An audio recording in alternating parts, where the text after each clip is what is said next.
you don't stop and look around once in a while.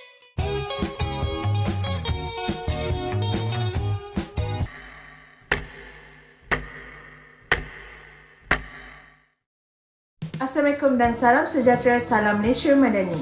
Saya akan membentangkan tentang pengenalan social deviation dan juvenile delinquency.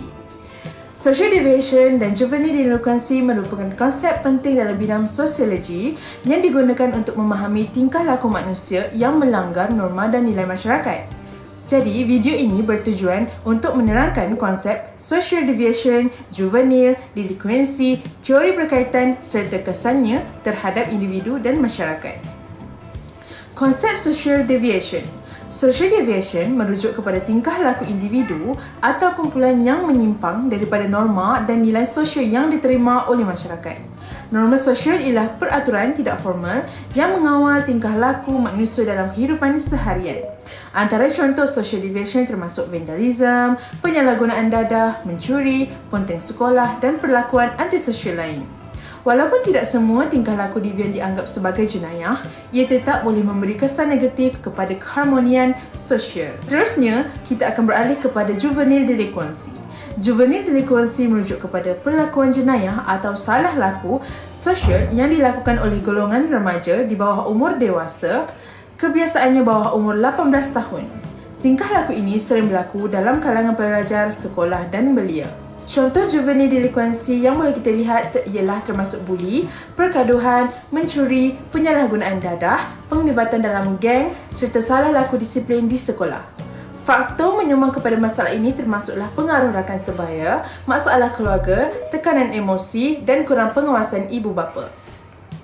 Antara teori yang berkaitan social deviation ialah teori differential association yang diperkenalkan oleh Edwin Sutherland.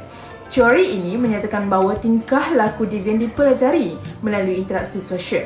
Remaja yang sering bergaul dengan rakan-rakan yang terlibat dalam perlakuan negatif cenderung untuk meniru tingkah laku tersebut.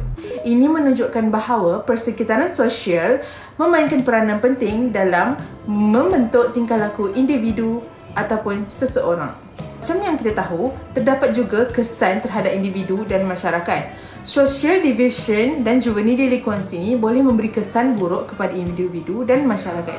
Bagi individu, tingkah laku ini boleh menyebabkan masalah undang-undang, prestasi akademik yang lemah dan masa depan yang jejas. Manakala bagi masyarakat pula, masalah ini boleh meningkatkan kadar jenayah, menjejaskan keharmonian sosial serta membebankan institusi sosial seperti sekolah dan juga sistem perendangan. Kesimpulannya, social deviation dan juvenile delinquency ini merupakan isu sosial yang perlu ditangani secara serius.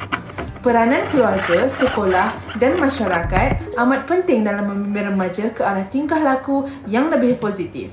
Dengan pemahaman yang baik terhadap konsep dan teori berkaitan, langkah pencegahan yang berkesan dapat dilaksanakan. Sekian daripada saya. Terima kasih.